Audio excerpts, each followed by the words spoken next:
வணக்கம், welcome to Chitra Murali's kitchen. இன்றைக்கி என்ன ரெசிபி பார்க்க போகிறோன்னா, பஜ்ஜி மிளகா போட்டு தேங்காய் பால் விட்டு குழம்பு ஒன்று, அதுக்கப்புறம் புடலங்காய் பாசிப்பருப்பு தேங்காய் போட்ட கறி, வாழைக்காய் எப்பயும் போல் ஒரு காரக்கறி. அவ்வளோதான், ரொம்ப சிம்பிள் சமையல் தான். ஃபஸ்ட்டு வந்து இந்த பக்கம் கடாய் வச்சு எண்ணெய் விட்டுருக்கேன், அது காஞ்சின்னு இருக்கு. அதுக்குள்ளே அந்த பக்கம் கற்சட்டியில் வந்து தேங்காய் எண்ணெய் விட்டு அதையும் காய வச்சுப்போம். நம்ம தேங்காய் பால் குழம்பு தேங்காய் எண்ணெயிலே பண்ணால் தான் நல்லாயிருக்கும், அதனால் தேங்காய் எண்ணெய் விடுறேன்.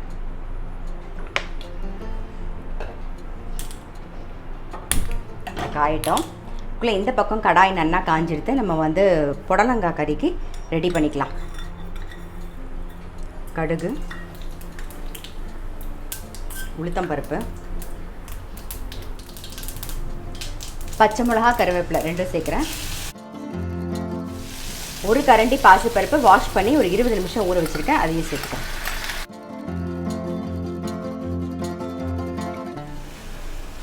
கொஞ்சம் தண்ணி விட்டு வேக வச்சுக்கலாம்.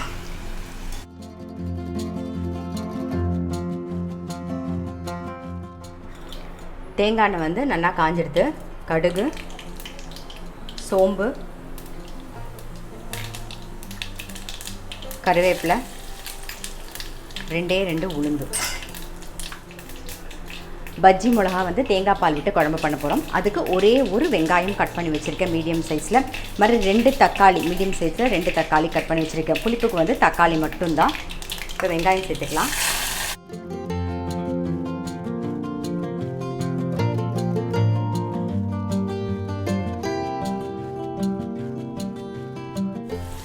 வெங்காயம் வதங்கிடுத்து, தக்காளி சேர்த்துக்கலாம். மஞ்சள் பொடி கொஞ்சம்,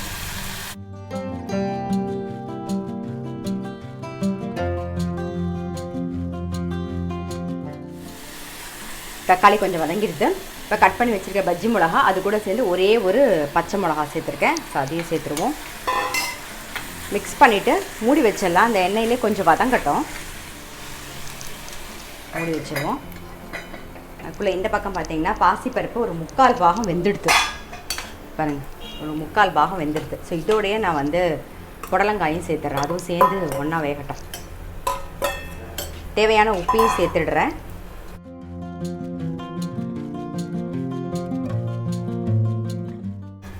மூடி வச்சிடலாம், வேகட்டும்.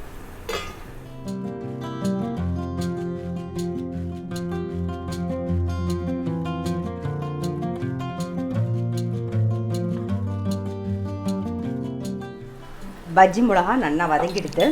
ஸோ இப்போ இதில் வந்து சாம்பார் பொடி சேர்த்துக்கலாம், காரத்துக்கு தகுந்த மாதிரி. சாம்பார் பொடி நல்ல ஒரு ஃபுல் டீஸ்பூன் சேர்த்தாலே போதும். ஏன்னா பஜ்ஜி மிளகாலையும் காரம் இருக்கும், பச்சை மிளகா போட்டிருக்கோம், அதில் ஒரு லைட் காரம் இருக்கும் இல்லையா, அதனால் அது போதும். தனியா பொடி கொஞ்சம்,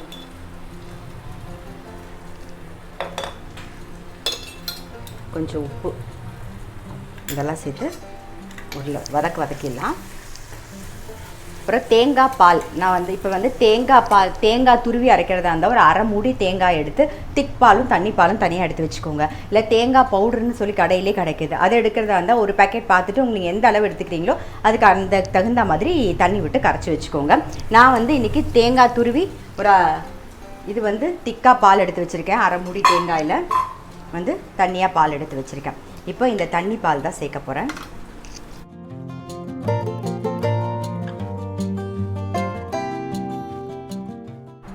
ஒரு லைட்டாக ஒரு கொதி வரட்டும்.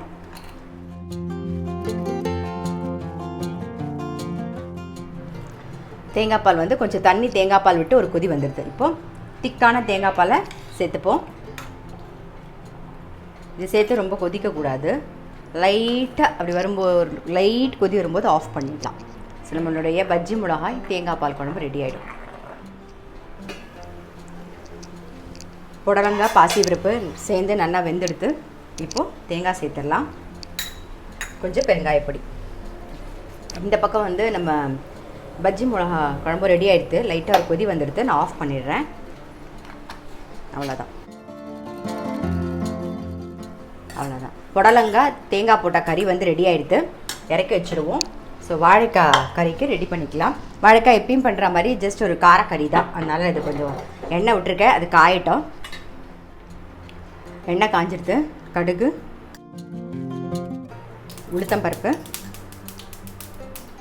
கொஞ்சம் கருவேப்பிலை, கட் பண்ணி வச்சுருக்கிற வாழைக்காயை சேர்த்துடலாம்.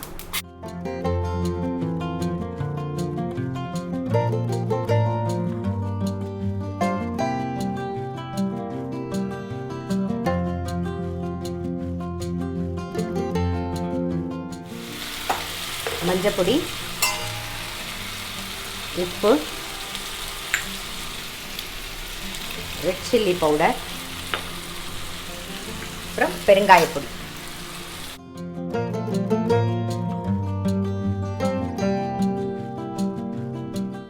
எல்லாத்தையும் மிக்ஸ் பண்ணிவிட்டு அப்படியே மூடி வச்சிடலாம்.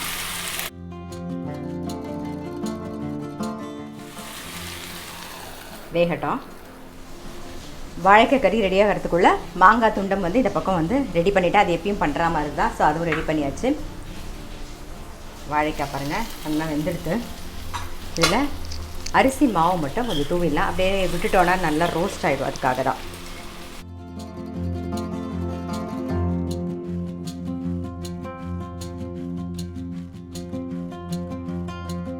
இதை அப்படியே சிம்லேயே வச்சுட்டோன்னு வச்சுக்கோங்களேன், சாப்பிட்ற சமயத்துக்கு நல்லா ரோஸ்ட் ஆகிடும். அதனால் இப்படியே இருக்கட்டும். ஸோ இன்றைக்கி ரெசிபி பார்த்துருப்பீங்க. நான் சிம்லேயே வச்சுட்டேன், அது அப்படியே ஆகட்டும். இன்றைக்கி ரெசிபி பார்த்துருப்பீங்க, ரொம்ப சிம்பிள். பஜ்ஜி மிளகா வந்து தேங்காய் பால் விட்ட ஒரு குழம்பு, அதுக்கப்புறம் புடலங்காய், பாசிப்பருப்பு, தேங்காய் போட்ட கறி, வாழைக்காய் ஃப்ரை, மாங்காய் துண்டம். அவ்வளோதான். ரொம்ப சிம்பிள் சமையல் தான். ஸோ கண்டிப்பாக ட்ரை பண்ணி பாருங்கள். பஜ்ஜி மிளகா வந்து தேங்காய் பால் விட்டு குழம்பு பண்ணேன்னா கண்டிப்பாக ட்ரை பண்ணி பாருங்கள். ரொம்ப நல்லா டேஸ்ட்டாக இருக்கும். ஸோ கண்டிப்பாக ட்ரை பண்ணி பாருங்கள்.